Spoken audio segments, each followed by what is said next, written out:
Ladies and gentlemen, please welcome Robert Price and Levi Penley to the stage!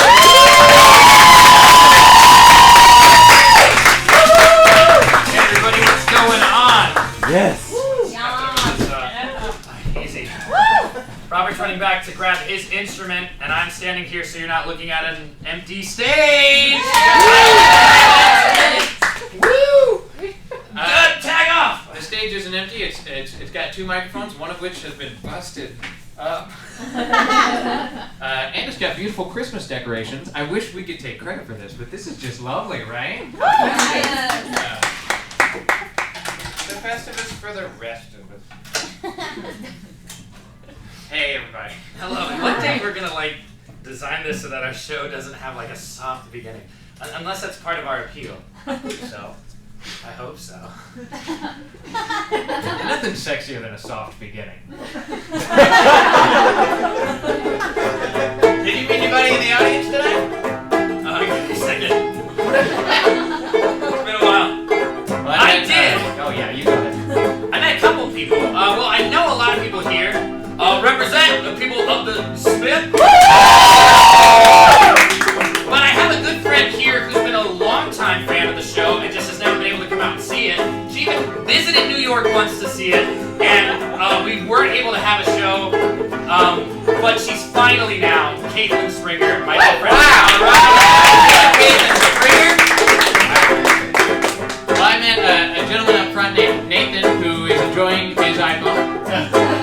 And he's just here just because. And I met a guy named Roger who's a big fan of the animating of Richard Williams, as are we all, right? Yeah, a little bit.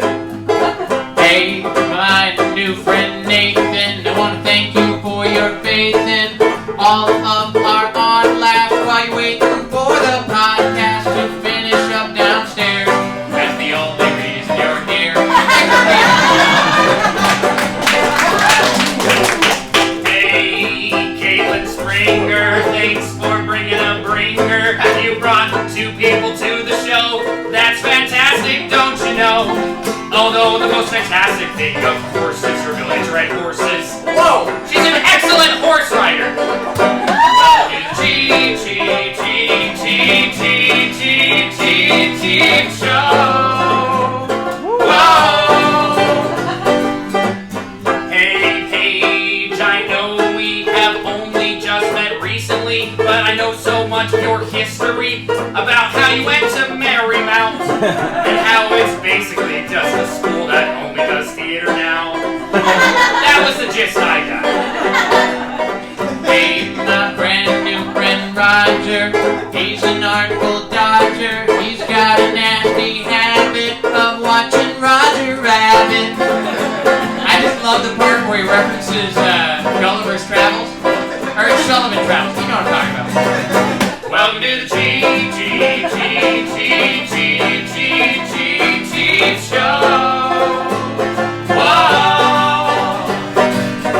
Your friends and family may doubt you, But we couldn't do it without you. so thanks For choosing us as what you wanna do. Woo.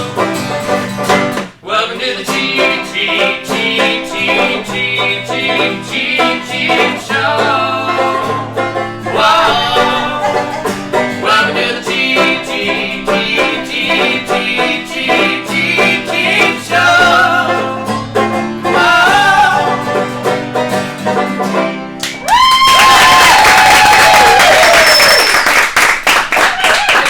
That went pretty well. Ladies and gentlemen, and everyone else who does not fit into those categories, our next person on the stage. You know him, you love him, you've seen him serve, and tonight you're gonna get served. It's Levi Penley!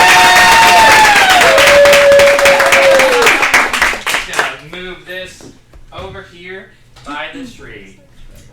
Who in here can tie a cherry stem in a knot using just their mouth? Anybody? Woo! Oh wow, a lot of them. Good for y'all. I cannot, which is unfortunate because apparently it means that I'm not good at oral sex. Yes. As we all know, what women want is for you to be able to pull their clitoris out of the vagina, tie it in a knot, and put it back. common knowledge. But what I lack in oral dexterity, I make up for with nimble fingers. Ooh, check it out. Yes. Ooh. Let your imagination, thank you. Let your imagination run wild. Pretty incredible stuff. Also, I can solve a Rubik's Cube with my penis. How's everybody doing tonight? Awesome. I'm so thrilled to have you here. My name is Levi Penley, a.k.a. Levy Bentley, a.k.a. Brigham Young Money. What keeps us together right there. I did have a realization recently, though, which is when you look the way I do, you're kind of limited to two fashion choices. And it's hot Nazi or fun Mormon. I'm not crazy about those options, but it's not a very difficult choice, you know? Yeah, I gotta go with the fun Mormon every single time. It's just, especially now that Nazis are, like, happening again, a guy that looks like me can't be too careful, you know what I mean? I went to 0 backyard barbecues this year. I don't need, like, a random photo with a tiki torch in the background. I'm not taking any chances. I also have to be very careful when I, like, hail taxis. I have to do there's a very small difference between hailing a taxi and hiling a taxi. There's a right way to do things. There's an all-right way to do things. I'm gonna stay on the former of the two.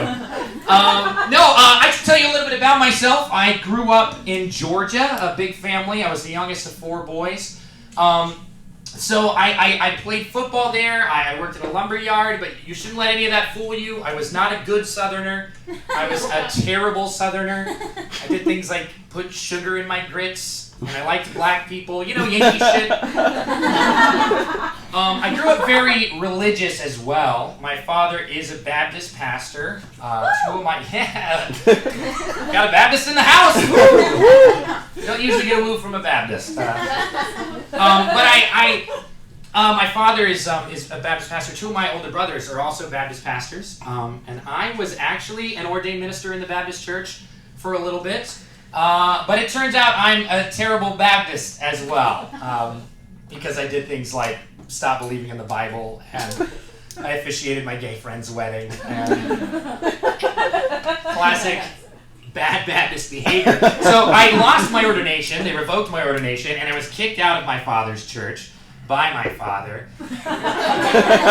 via email. It's just like, come on, Facebook Messenger at least. You know, so weirdly formal about this, Dad. But yeah, so God and I aren't exactly seeing each other anymore. I'm currently religiously available. But I'm not looking to dive into anything serious right now. I think it's important that I spend some time alone in the universe. But I am grateful for my Christian upbringing. You know, it gave me a lot of things. It gave me a strong moral compass. It gave me sexual anxiety. Gave me regular anxiety as well. That's the real gift that keeps giving this season. Having anxiety is obviously not great. It's awful in relationships, especially. I was going through a bad patch in my relationship recently, and my anxiety was like, "Oh, we're gonna break up! We're gonna break up!" And I was like, "Okay, calm down. Right? We just need to work through some stuff." And then we broke up. So my anxiety was like, "See, I told you. Everything I say is true now. You will never satisfy a woman sexually, and the mole on your back is cancerous. Good night."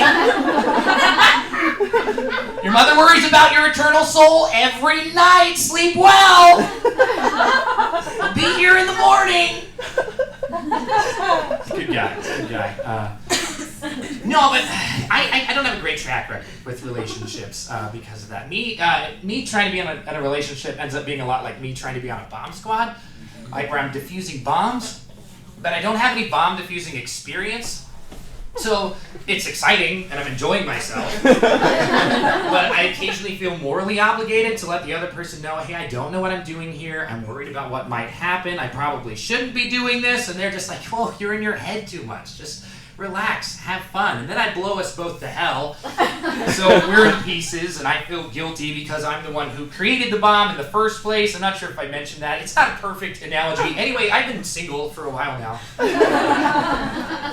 And part of the problem is that I'm not good at being single. I'm terrible at like the basic single things like flirting. Like my idea of flirting is just being vaguely polite in someone's direction and hoping they can read minds.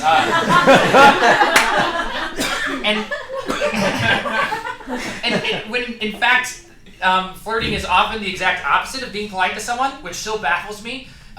Like, for instance, flirting might sound something like, "Oh my God, Brittany, do you own any shirts that don't have adorable floral patterns?" Like, shut up, Brendan. And what actually happened there was he was like, "I'm paying attention to what you wear, and I think it's great." And she's like, "I'd make out with you, maybe." But I don't know how to do that. And I'm also not good at recognizing when someone's trying to do it to me. Like, I'll be at a bar hanging out with people, and someone will be like, "Oh my gosh, Levi, you always order an IPA. You're such a beer drinker. Why don't you mix it up?" And I'm like, "Oh my gosh, Brittany, why don't you leave me alone?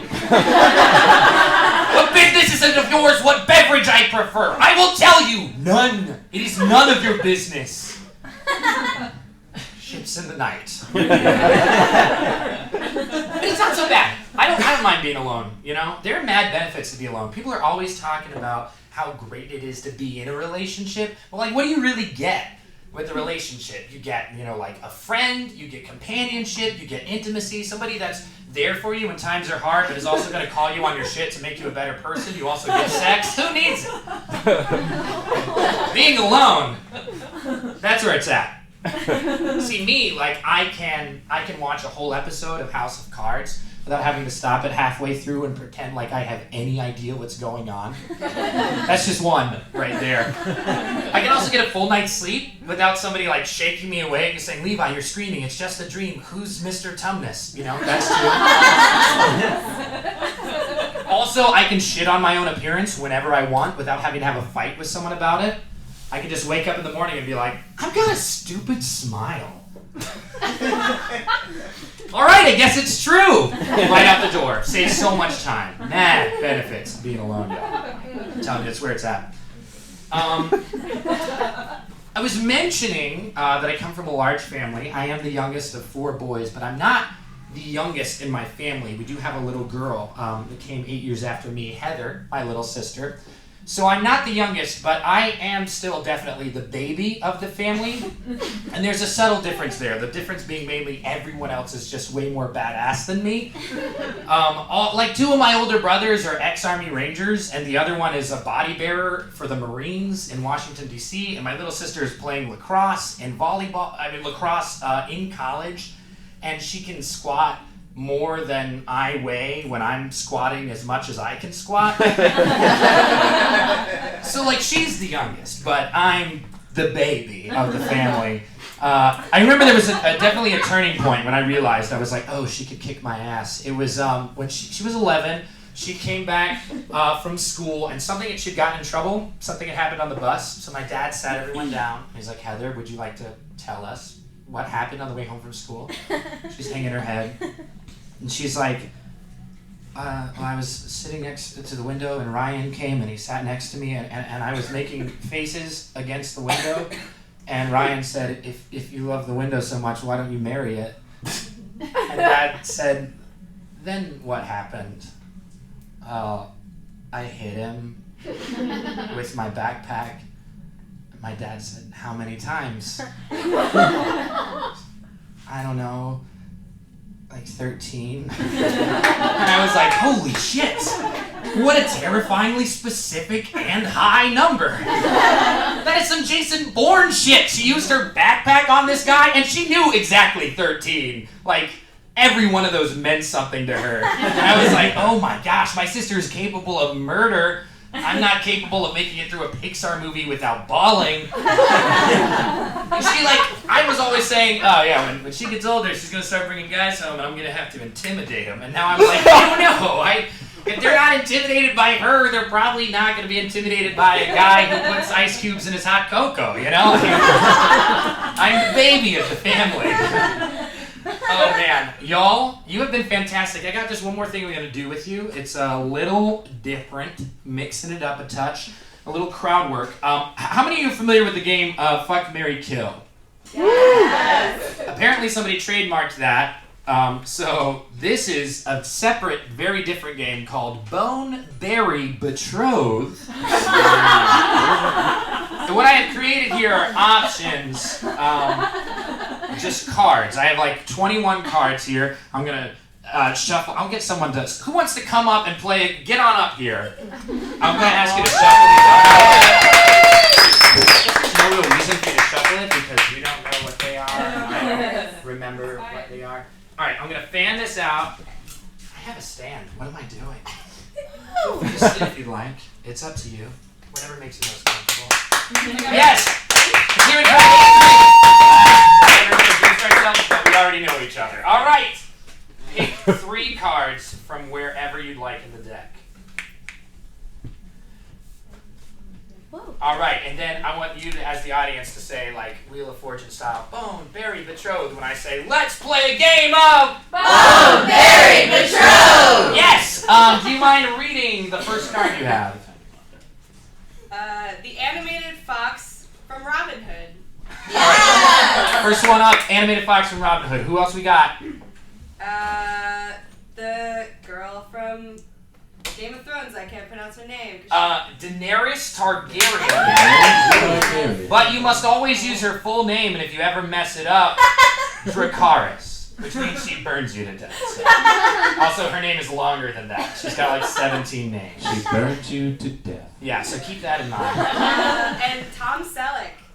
He's like 70, but his mustache is only 28. All right, we got Tom Selleck, Daenerys Targaryen, Mother of Dragons, Breaker of Chains, and the fox from Robin Hood. Mm-hmm. Yeah. Not the fox from Fox and the Hound. That's a whole different. Yeah. What are we thinking? I'm thinking obviously Bone Tom Selleck. It's an good obvious choice. choice. I would Yeah. say he reminds me of my dad. Also applaud lightly. Did you say he reminds you of your dad? All right, we're just gonna keep it forward. Applaud lightly if you agree, you know, and like, yeah, okay. I am afraid of her, so I'm gonna go with Betrothed, just to keep her on my side. Ooh, good call. Good call.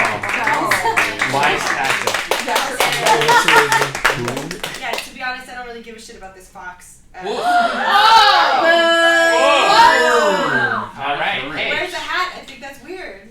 it's weird for anyone to wear a hat or for a fox to For a wear a fox to wear a hat. That's fair enough. Yeah, That's but fair 80-year-old Tom Selleck was wearing a hat, no deal. Well, thank you very much for playing. We've got time for one more game of Bone, Berry, Betrothed. Dope. All right, who wants to get up here? Anyone? I've got no one. Roger, come on.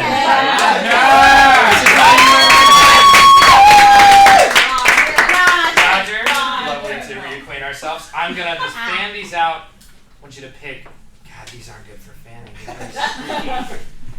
I'm not a good. I would never be a good magician. There you go. That's as wide as it gets.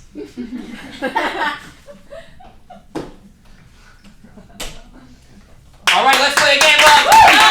Yes. What do we got? What do we got, Roger? All right, let's see. We got Mila Kunis. Mila Kunis. Mila Kunis. But every hour she kicks you in the groin. On the hour. There's a trade-off. I got a wild card that you have to make up. Oh, I have to make something up. Yeah. Okay, let's go with the wild card. Let's say that it's Gwyneth Paltrow, but she has a flame. She has all of her fingers are lighters, like cigarette lighters. Cigarette lighters. Yeah, Okay. cigarette lighter fingers. Gwyneth Paltrow. Are we talking Shakespeare in Love, Gwyneth Paltrow, or Iron Man 3, Gwyneth Paltrow? Ooh, those are. Ooh. Well, she kind of has that weird like fire thing. Let's go Iron Man 3. It seems on brand with the with the lighters. Yeah. Okay. And Emily Blunt, but she will only watch Thomas the Tank Engine. Okay, yeah, so Emily Blunt, but if you ever want to watch anything with her, it has to be Thomas the Tank Engine. Yeah. This creepy train people. Yeah. All right. Okay. Let's see. Well, Thomas the Tank Engine gave me nightmares. So Uh-oh. maybe bury Emily Blunt. Oh my God! Woo! The crowd is against you with that one, but Sorry, everybody. you can't fight childhood trauma. And what am I supposed to do? Just keep pushing through, Robert. That's what you do. Maybe bang Mila Kunis because that's a kick in the groin in and out. One kick in the groin and you're out. Yeah, that's a one and done, and then betrothed flame fingers with Paltrow. Yeah, excellent. This has been Very Betrothed. All right, y'all. That's all the time we have. Please tune in next time to see more of this game. Actually, probably not. But you gotta try it, right? Please welcome back to the stage a man you've seen here before playing banjo. Perhaps you've imagined him playing banjo in the buff. I don't know your life. It's Robert Price! Dream of a white Christmas, just like the ones I used to know, where the treetops glisten and children listen for sleigh bells in the snow. Everybody now! Good job. The mean trick I played on you, I apologize. Anybody see Coco? Yeah! Woo! It's good, right? Yeah. Everyone should have cried. If you didn't cry, not a human. But if you saw Coco, you saw the Frozen short beforehand, right? Yes. So make some noise if that was a fun way to celebrate the holidays. Yeah? Make some noise if that was a pile of hot garbage. Yeah! It was really bad. It was very, very bad. The Frozen short was like 20 minutes long, and it was basically, it was before Coco. We had to wait through Frozen to get to Coco, and it was white supremacist evangelical propaganda. It was terrible. And those of you who've seen it, you're thinking, wait, wasn't there a part with Jewish people in it? And I'm saying, why do you have a defense ready? Okay, they gave you an exception, and it proves the rule. That's my point. Think about it. What's the last animated movie you saw that all of the characters were white? Frozen. Right? Frozen. And if you animated Frozen, that means you had to decide the shade of white that every character was. So they had options, you know? And they just went, you can create anything in a cartoon universe. Okay? You can create a universe where Michael Jordan plays baseball. You can create a universe where Charles Barkley is an actor. You can create a universe where a rabbit and a duck can be identified with any racial identity. They're for everybody. Yeah. But the Frozen short was written by two 45-year-old youth pastors or something. It's really bad. It's excruciating. I mean, they come out and they explore everybody's Christmas traditions. And it's like sort of we're all kind of the same. Like, yay, let's sing about the Yule Bell. And aren't the Swedish people kooky, but they are still Lutheran. And the Jews, I guess, are grandfathered in. Because we're not the Catholics. I mean, we can get along with Jewish people, even though they're not really white. Anna, I'm glad it's Christmas. Elsa, I'm glad we're rich. I'm glad I signed on for the sequel. Come, everyone, let us celebrate. The rich people in our town have a magical baby that they invented. That's what unites our cultures. We can all get together and celebrate under this giant bell on a pulley system. It seems like it's over a crowd. I don't want to be at the mercy of a simple machine. That's just me. It's very dangerous. For those of you who haven't seen it yet, now you can enjoy it. That's the gift I give to you. So I am a straight man. You can tell by my me. But I have a little pizzazz in my constitution. I get a little dandy if I'm having a nice time. I'm like Rocky Horror Street. You know what I mean? Woo! Just butch enough to pout. But I'm definitely like on the spectrum. I mean, I'm on a spectrum. Like I love queer culture and queer art. I diversified my erotica production company. But I keep asking myself questions like, am I stepping outside of gender or just sort of reacting to it? Am I stealing culture or studying it? Am I an ally or a participant? Sweetie Pie, do you know? What am I? Who am I? Oh, you're you. Thanks, baby. Well, there's a few things we know for sure. One is that I benefit from seeming, at least on the outside, I benefit from the privilege of being a white, brown-haired, cisgendered, heteronormative man, or default person.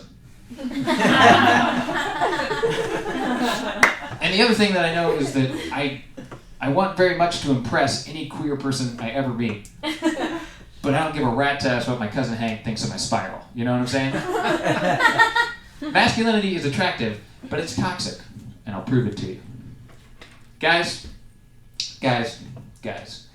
is a word that refers to everyone somehow. In the dictionary, it says guys, it means men, but second definition, it means everybody. You can't do that with ladies. You don't say to a table with 6 women and 2 men, hey ladies, unless you say, hey ladies, who's ready for some appetizers? You have to like put some stank on it. You have to commit a little more. Be a little ironic with your inflection. And why is that? Why is that the way it works?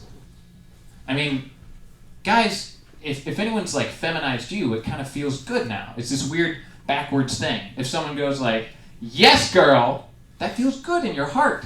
But nobody goes like, yes boy, no one does that. It's weird. But we have a gender neutral way to affirm each other now, and that is yas. Yas is for everyone. It was stolen from a documentary from the 80s, but now every child somehow knows about it. It's like their generation's SpongeBob theme. Are you ready, kids? Yas. I can't hear you. Yes! Thank you. We're all participating. I think a lot of people are worried about the next generation, right? They're growing up on smartphones, so we're worried their brains are going to forget how to smell or something. Like kids these days, they know 6, 7 smells tops. It's sad. But the kid I babysit, he said the other day, he said, I know how to teleport. And of course I said, please tell me how you teleport. And he said, you have to have a Gatorade and tangle up some wires in your pocket and then you jump. That's how you teleport. He didn't laugh, he didn't smile or anything. That was the fact. And then he told me, you should go on Jeopardy and tell people how big your butt is. So maybe there's hope. I don't know. I only know the things that I know. And a little bit less than that, honestly. I've been fearing the word kite ever since I learned about the offensive word that sounds almost exactly like it. I'm referring to the word that ends in a hard K sound. That is a demeaning and upsetting and belligerent way to refer to people of Jewish descent or ancestry or affiliation. The first word is a piece of fabric on a string that surfs on wind. Hey, have you read The Kite Runner? He's like, your heart jumps a little bit. Oh, do you want to go ride kites? I mean bikes. Kites, not bikes. I mean bikes, not kites. Gosh, you want to bike? Okay. Kites or bikes? I'm going to go bike to a bike with Mike. You kite-flying person of Jewish ancestry and or affiliation. It's an odd bit. It's for everybody. It's a strange time to be Robert. Robert is getting disillusioned about his own disillusionment. It's very confusing. And it's not this romantic, poetic thing. It's more this manic, pathetic thing. I keep finding new reasons to be humble and sit down. Thank you, Levi. Like, I'll write something, I'll think I'm a genius, and then the next day I'll be like, Robert, your perspective is not super unique on that subject. And I'll be like, oh, well, but it's me, it's authentically Robert. But Robert, I mean, if there was a show about someone who is exactly like you on TV, would you actually want to watch it? No. You'd probably like spend 5 minutes on it and then be like, we don't need another show about the half-baked perspective of a young white man. And then what, Robert? And then I'd watch Workaholics. Why do you support them? Because I relate to them. You see, you're part of the problem. That's a perspective. No. We're all part of the problem.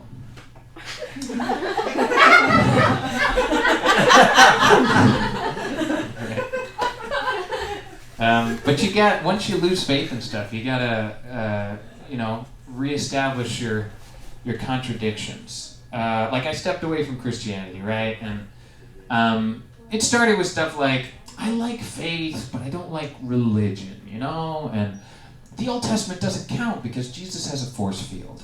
And there's some really good community aspects to going to church, it's a wonderful thing. But church is also someone trying to tell me that they can interpret the Bible better than I can. And that person also believes that Eve came from Adam's rib. You can't grow a woman from a rib. Sorry to be the Galileo all up in your Vatican, but that shit's impossible, okay? There was a ridiculous thing. It was the first thing in the book. They were warning you that it was fictitious. I do wonder what it would have been like if the Bible was actually updated to whatever science knew about the world. So that Genesis would begin with, in the beginning, everything was packed so tight together, we think, that it exploded. And then the next billion years, star systems were formed by God during a period we will refer to colloquially as the first day. Be how Genesis starts. And then there'd be updates to the rest of the Bible too. You'd need a new chapter about the tribes of Israel. Some stuff's happened since the Bible that we should update. There'd be a chapter in Romans about like televangelism and using Christianity for political reasons. And there'd be a book after 2 Corinthians called Americans. Members of the Westboro Baptist Church.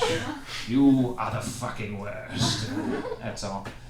And what would Revelations be like if they actually had LSD back then?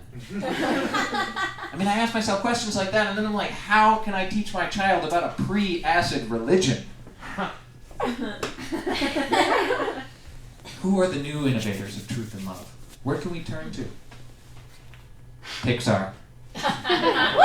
All right, kid, every Sunday we're going to sit down and we're going to watch a Pixar movie until you understand the importance of self-sacrifice in the third act.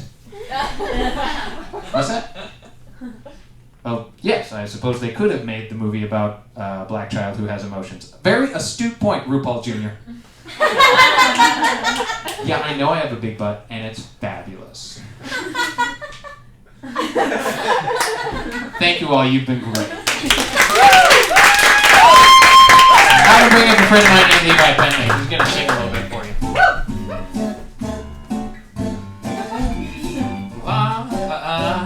Where's this key? Where is this? Christmas. Thank you, Trisha. With every Christmas card I write. Was that Trisha? I'm sorry. Nailed it.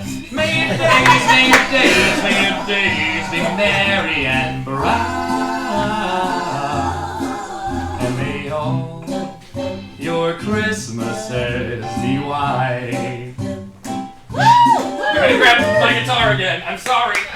Levi Bentley. Levi Bentley. Levi Bentley. Levi Bentley. Levi Bentley. Levi Bentley. Levi Bentley.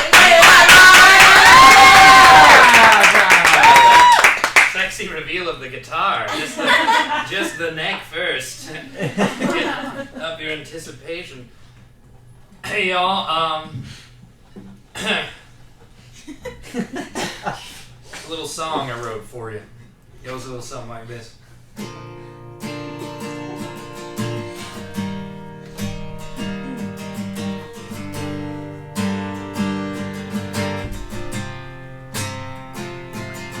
When I'm sitting on the front porch in the house where Grandpa died, see the setting sun spilling colors across the sky. Start to get this feeling like I'm part of some big plan. Then I shake my head and remind myself again, there is no God, there's no heaven, there's no hell. We're all just boats on an ocean with no sail. It might sound scary, not what you were taught. Monkeys were hairy and now they're not. There is no God. Whoa, there is no God. My papa was a preacher. He had a lot to say about what makes a man good, about the life, the truth, the way. There were times when times were bad that it seemed to make some sense. Then I remember the harm done in God's name despite the lack of evidence. And I say, there is no God, there's no heaven, there's no hell. We're all just boats on an ocean with no sails. Your daddy was lying, awful lies. Dying's all that happens when you die. There is no God.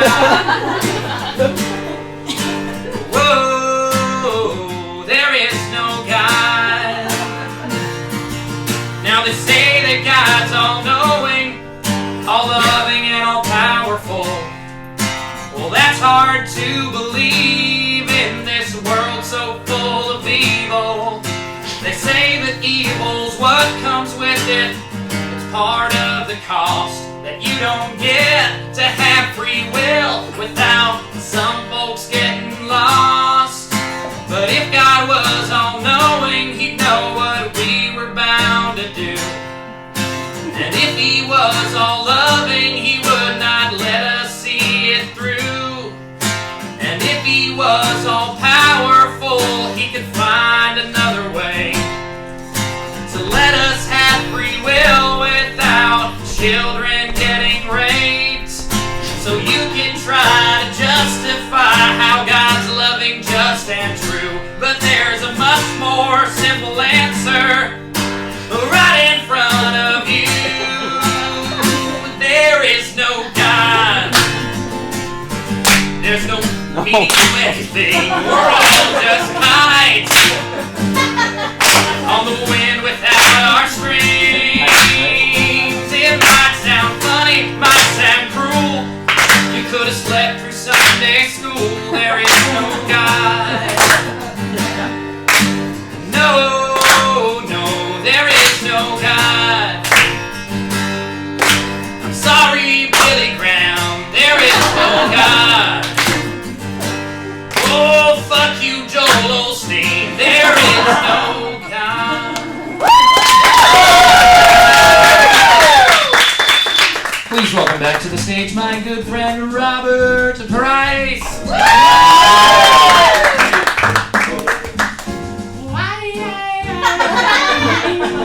Of a white Christmas, just like the one I used to know, where the treetops glisten and all the children listen, sleigh bells in the snow.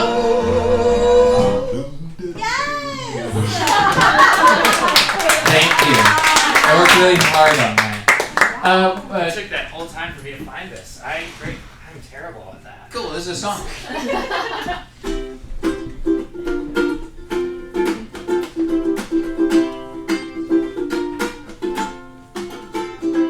The leaves whisper in the wind, the trees begin to dance.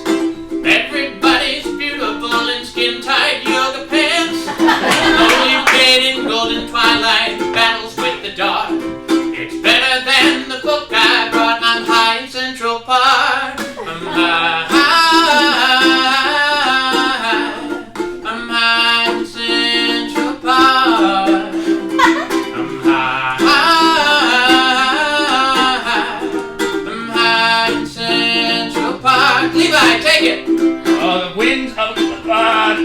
damn it! Left my phone at home today. I stroll Manhattan streets. Groove into the city and its Afro-Cuban beats. I smell that Brooklyn pizza. Oh, $1 is all it costs. If this pizza is in Brooklyn, though, I'm toasted and totally lost. I'm toasted and totally lost.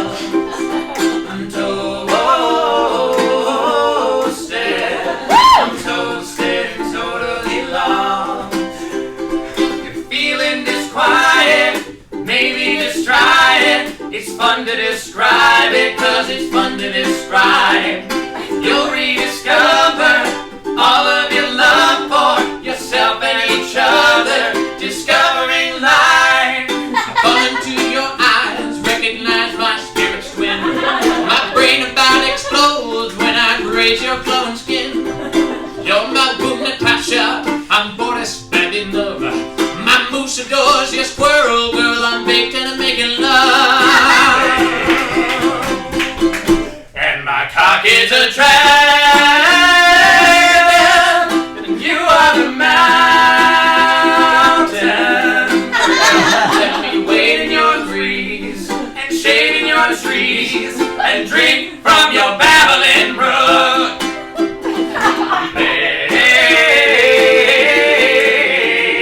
I'm baked and I'm making love. Anybody relating out there? I'm baked and I'm making love. I'm baked. I'm baked and I'm making love. Oh, yeah.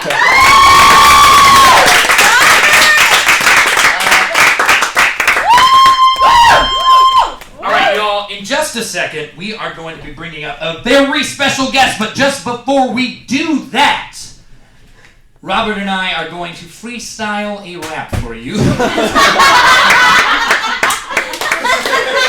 Oh, let us hope this is not an omen of what you are about to see. Alright, so what's something you haven't heard a rap about, like, ever? Fried rice. Fried rice. Chickpeas. Thank you. My Fried pet. rice. Yeah, let's do it.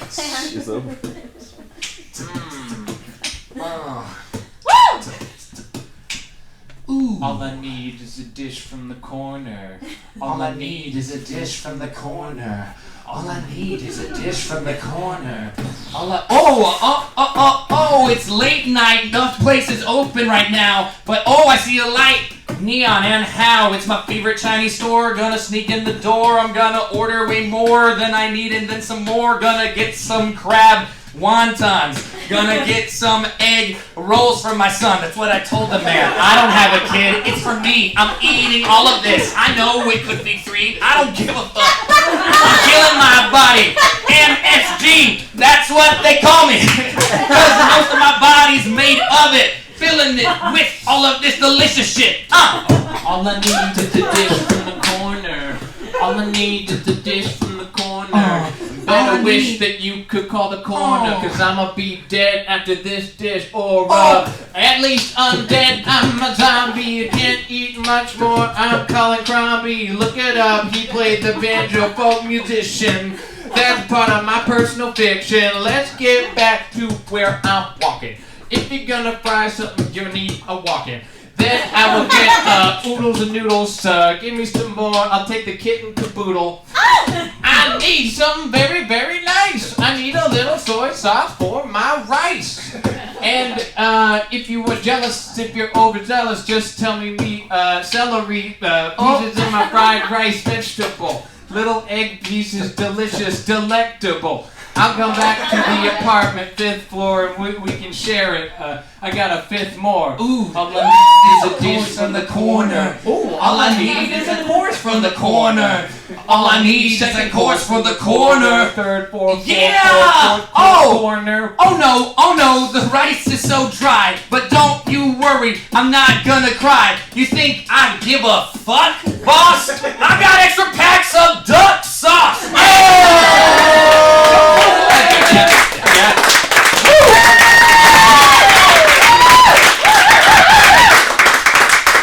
All right, ladies and gentlemen, We are about to bring a comedian to the stage who has performed in venues all over this side of Queens, Brooklyn, and Manhattan.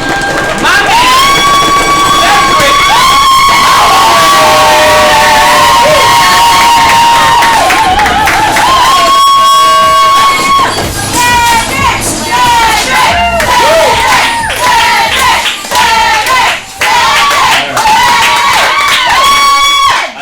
expecting me to start freestyling too, right? I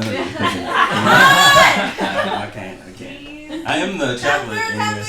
I am the chocolate in this reverse Oreo, though. I noticed. And I also noticed that this was like an atheist seminar. I didn't know I was walking in on an atheist seminar. I hope they don't offend anybody. By the way, guys, I imagine that's how atheist church is nowadays. You know, like singing and a couple pastors come up. So if you interested in starting an atheist church, that's where the money is. You know what I'm saying? The money ain't in this. You know what I'm saying? The money. I can kick a dude out for on the spot. Sorry. But feel free to take pictures. I love to stunt on the gram, so you know what I'm saying? Just take pictures. I'm going to jump right into it.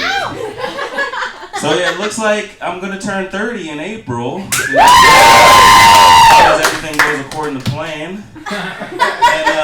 But I'm a horrible adult, so I was like literally Googling things you can't do in your 30s. And like one of the biggest things that popped up to me was, unless you're a professional, you shouldn't have a nickname for your penis anymore. And I found this on like page 8 of Google. And I thought, luckily for me, I've never been able to pull that off. The closest I've been to having a nickname for my penis is when one of my ex-girlfriends tried to compliment me by saying, "You know the good thing about your penis is it's not too big, but don't worry, it's also not too small." I was like, wait a minute, I don't think that's a compliment. She's like, no, like the Goldilocks penis. I'm just like, I don't think I want a Goldilocks penis. I want a big scary bear penis, too stiff, can't fit in a bed penis. Like, no.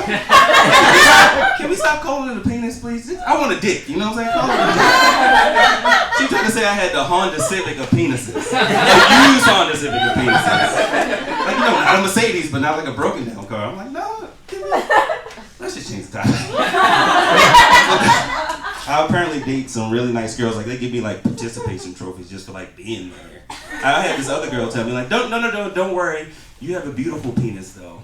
I'm just like, I don't want a beautiful penis. Don't say I have a pretty penis. You complimenting the surgeon, or you complimenting whoever did the circumcision. You're not complimenting.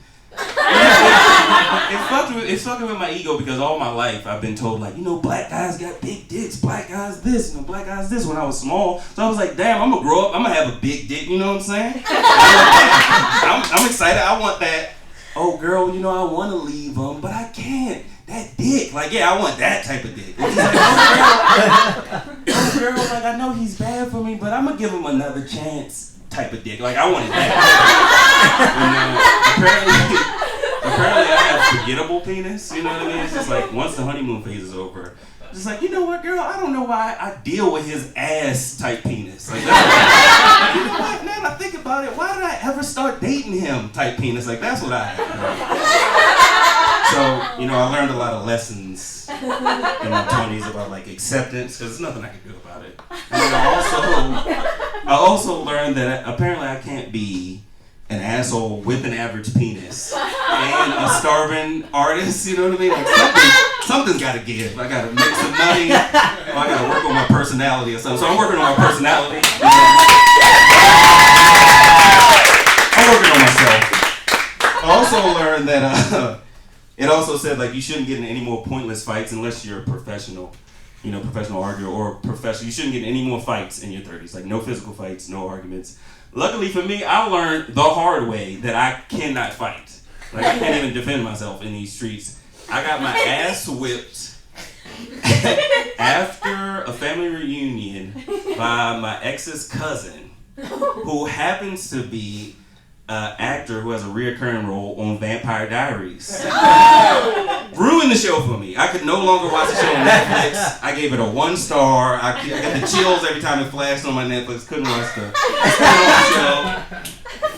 It was horrible. And it really sucked for me because I just assumed I could fight. You know what I mean? I grew up in Baltimore. I grew up in the ghetto. I won my one fight in high school. You know what I mean? I worked out. I watched the UFC. I just thought I could fight. But no, after he whipped my ass, I instantly became strictly a lover and not a fighter. We were arguing about religion. We were arguing about religion. We were having a drunken argument about religion. And now my mood changed. Like, I don't really care what you believe in. Believe whatever you want.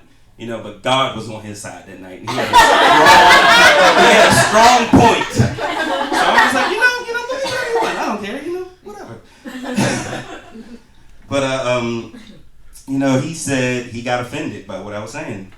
And all of a sudden he just snapped and was just like, you want to go, bro? White guy, of course. And I chuckled. I was like, sure, like, whatever. Because I was naively thinking, like, you got to be tough around your girlfriend. And also, I sized him up. He was smaller than me. He was gorgeous. He was metrosexual. He was, like, super stylish. He was an actor. I'm like, what can he do to me?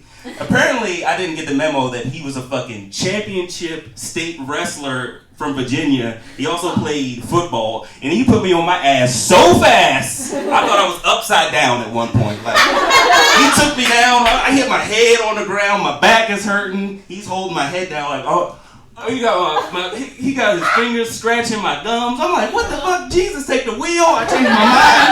I got my leg up trying to do some UFC shit I saw on TV. Like, it didn't work. Thank God. Yeah, thank God. That my ex and her cousins were there to pull him off me before he did like some real damage. But the damage to my ego was already done. And I learned a lesson, like, don't judge a book by its cover. Don't just assume that you can beat anybody up because you're going to get your ass whipped. And I also learned that if you get your ass whipped in front of your girlfriend, just break up with her right there. Because her animal brain is telling her ovaries that you can't protect her anymore. So what I should have said was, you know what? Thanks for your time. I appreciate you for saving my life just now, but this is over. It's not you, it's me. Well, it's what your cousin just did to me. It's just for the best. It's over. So, can I get a ride back to Maryland? I'm in the heart of Virginia, acting a damn fool. And I didn't. We stuck it out. The relationship was in shambles for several reasons, and eventually, it all came to a head when she got a text message from this guy she was like supposedly fooling around with or not at like 7:30 in the morning. And the thing that really made me mad, it said, good morning, beautiful. And the thing that pissed me off the most was that it woke me up before my alarm went off. You know what I mean? Like, that's rude. That's rude. Text her during normal hours, bro. You know the game. You wanted me to see that. But I'm furious. So I used her thumb. She was dead asleep. I used her thumb to unlock her phone. I wanted to be caught. I was hurt. I was distraught. I'm like, stop me from doing this. I'm like sick. My ego is like, I'm in page 6 of her WhatsApp. I'm in her Facebook. I'm in her message. I'm right next to her looking at it. And she didn't wake up. And I'm just like furious. So furious that I couldn't hold back anymore. Like I was like, I'll keep it secret. Bring it up later. No, I woke her up like, wake up. I'm fucking furious. I want to like fuck this guy up. I want to beat this guy's ass.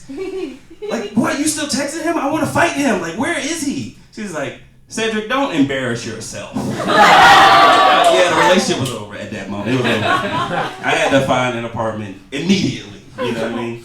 But you know how hard that is, It's super, it's actually super easy. It's super easy. It's super easy, like, finding an apartment in New York City with no money, right? But I did, and eventually, I thought I was going to have to move back to Baltimore because I just really couldn't afford an apartment. I was, like, sleeping on couches, doing crazy shit, doing whatever I had to. I thought I was really going to have to go back to Baltimore, but it's too dangerous in Baltimore. They literally make TV shows and documentaries about how dangerous Baltimore is. The Wire, you know what I mean? They have this new documentary, guys. Check it out. It's called Baltimore Rising. HBO. Check it out. It's about Freddie Gray. Check it out. Yeah, it's super dangerous. And plus, if I go back with my tail in between my legs, they're gonna like make fun of me. And that was like my biggest fear. Oh, what's up, funny man? Oh, you thought you was better than us, didn't you? You thought, what happened to your dream? Tell us a joke, funny man. Oh, I know a joke. Your career, your comedy career. That's a joke. Now you need to get a real job now. Ain't nothing funny out here in Baltimore. You need a real job. UPS hiring, nigga. This is my family talking to me like that. At the holidays. This is I don't go home for the holidays. That's how they treat me like that. I'm not coming. I don't need this. I love New York. I wanted to stay in New York. Like, you tell somebody, like I tell people in New York, like, yeah, I do stand up. They're like, oh, that's cool. When's your next show? Let me support you. Let's work together. If I tell somebody, when I would tell people in Baltimore I did stand up, they're like, stand up? Stand up what? Stand up comedy? But nigga, you ain't funny. I know you. I grew up with you. Not once ever did I think, Cedrick should try that. Cedrick should do that. You ain't Chris Rock. You ain't Kevin Hart, because that's the only comedians they really know. You ain't getting no money though. If you ain't getting money, it really don't matter. So it's just, they ask, like, why? Like, why are you doing it? You're not getting money. And it's an addiction now, but in the beginning, it was like pure arrogance. Pure arrogance. I would just go up to them like, you know what? I'm like funny, but I'm not just like normal funny. I'm like super funny. They're like, yeah, you funny. Look, and I'm like, I'm gonna show you. I'm gonna go to New York. I'm gonna do my thing. Watch me. I had no idea what the fuck I was getting into. They was like, why would you do it? Why you do it? For the money? For sex? I'm definitely not doing it for sex. I've done a lot of stupid shit for sex. You want to hear some of the stuff I've done? Yeah! Right. I've stolen my mom's car in the middle of the night to go have sex before. Put everything in jeopardy. Put her car, my life. This one I had like a provisional license. Did that to go have sex with a chick. I fucking stole stuff from Best Buy, put my job on the line to give to girls so they like me more than something. I went to college. You know what I mean? I've had hundreds, if not thousands, of pointless conversations pretending to be interested in girls for sex. That's for me. I think that's fun. I'm so interested in everything you have to say.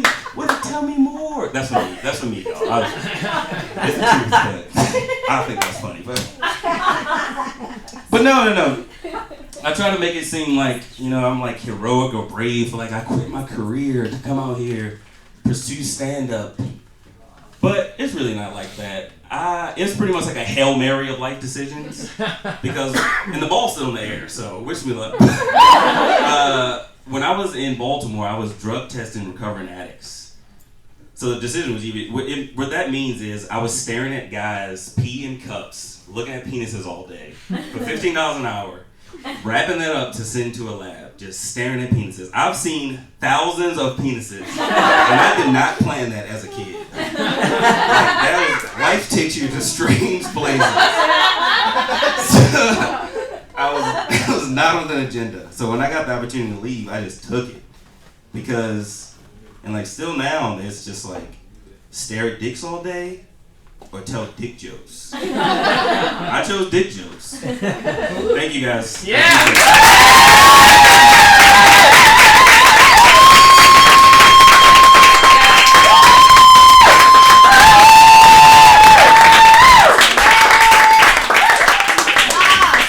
Keep going for Cedrick! Get the game on, go play. Hey now, you're a rock star. Get the show on, get paid. All that glitters is gold. Only shooting stars break the mold. That's how white Christmas ends. Hey everybody, what we're gonna do now is we're gonna wrap this. Have we been having a good time? We are about to wrap this up with a little improv set for you. What I'd love to get is a word that pops into your mind when you think of someone you love. Canada. Canada, thank you. Sorry about that. What I'd like for you is a word that sounds like what it is. Like swift sounds swift. I was gonna say swift. I knew you were gonna say swift. And I stole it from you. Crash. Crash! Yeah! Crash. Yeah. Can I talk about Crash? Yeah, talk about Crash. Crash is like an okay movie. Anybody seen Crash? Yeah. No. Did you like it? Yes. No. Yes. Okay, so there's strong opinions about it. I didn't like it either. I thought it was like super didactic, and all the conversations were like someone just watched Pulp Fiction and they're like, I can write a script about issues. I can show you that script. Oh, you wrote that script as well? Yeah. Oh, good. But it won Best Picture, and I was watching a Vox video about it, and they explained how that happened. I don't remember it, but the Academy's fucked up. They don't know how to pick good movies anymore. And that's depressing, because quality in movies, I mean, I personally educated myself on film by watching all the Best Picture winners. And then I missed out on great movies like Network and All the President's Men, which both lost to Rocky. So, Rocky's a good movie. all right. Wait, what was the first word? Canada. Canada! How can I forget? Oh, Canada. Woof, here we go. This is the first thing that popped into my mind. Ignorance, y'all. When I grew up, I was an ignorant child. And I thought that Green Day was from Canada. I was convinced they were from Canada. And the only reason I thought this was because of Canadian Idiot, the parody song by Weird Al Yankovic. Yeah. And I was like, that's hilarious. You stick it to them Canadian liberals, Weird Al, Republican hero. Oh, you thought Weird Al was calling Green Day out for being Canadian? Yes. Wow. And I was 100% behind it. And that meant that Different you thought person. that Green Bay. The Green Bay Packers. You thought that Green Day wrote American Idiot about Americans because they're Canadian and... Yeah, and they're like, fuck you, America. And I was like, fuck you, Green Day. They're from Oakland. And they're fierce as hell. And what? I said, and they're fierce as hell. They are fierce. I love Green Day. They are real rock and roll. I heard from my brother that they would build giant gravity bombs and get wasted. That's real rock and roll. Yep. Yeah. All right.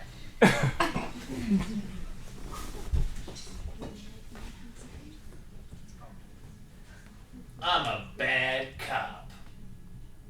I'm a good cop. You figured that out, Johnson? Already? Just 6 days on the job?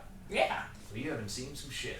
I've seen all this shit, but I'm prepared for anything.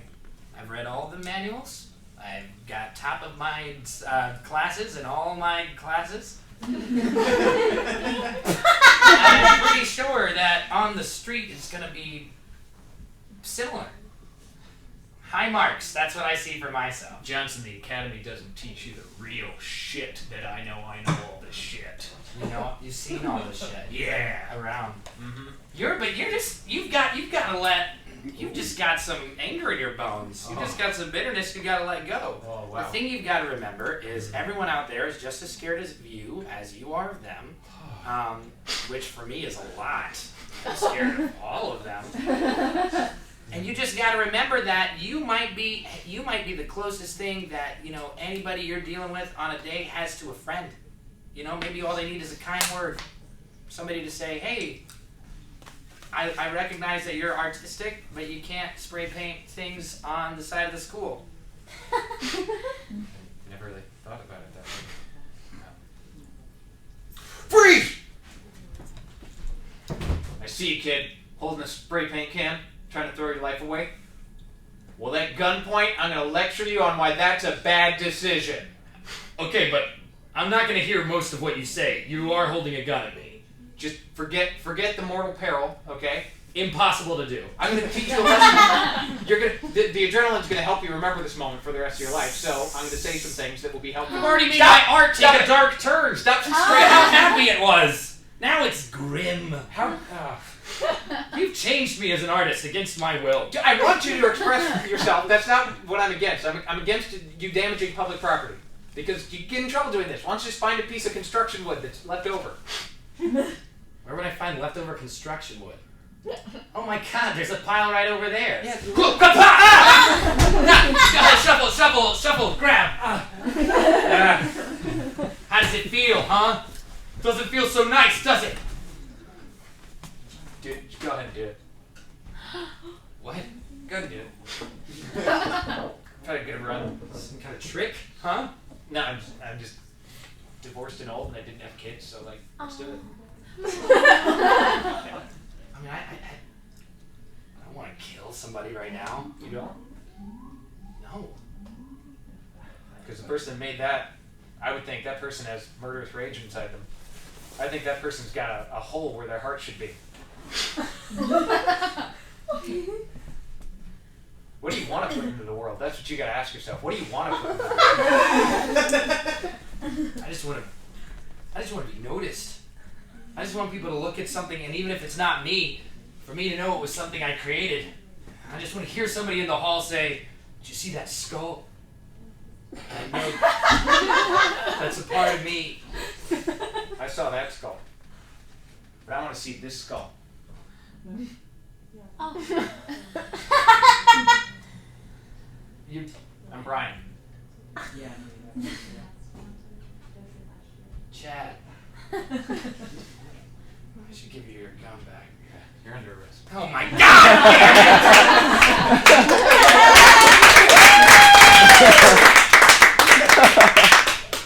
Oh, I worry about him. Well, you gotta put that aside. You gotta understand that when the time comes, he's gotta spread his wings. I'm worried about this. I'm worried about the flying machine he built. I don't think it'll hold up. Yeah, but we should be supportive.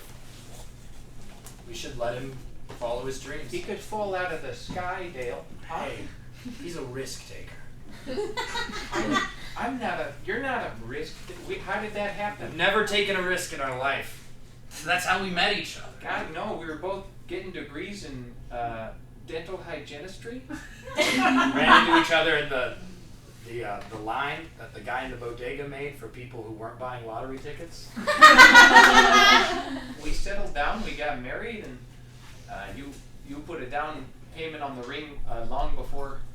You know, you had to buy it so that it was all paid off right when you got it. It's my favorite story. When we relive our marriage, it feels like I'm right there.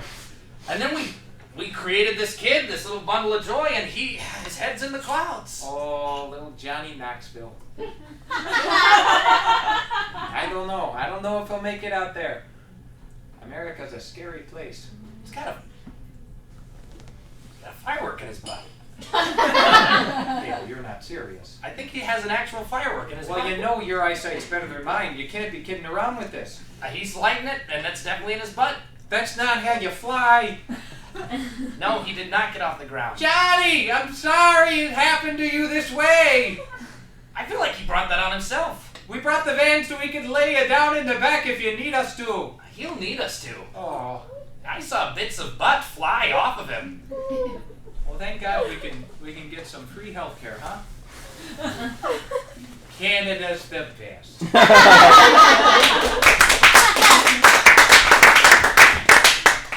Hey, sorry, I won't be here long. Just waiting on my friends. Cool.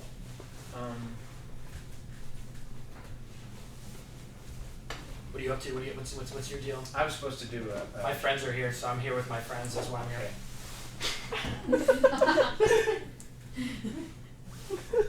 You alright? You a little shifty. You're a little shifty. I'm sorry. This is the stage. I was going to do a performance right now. Yeah? Yeah.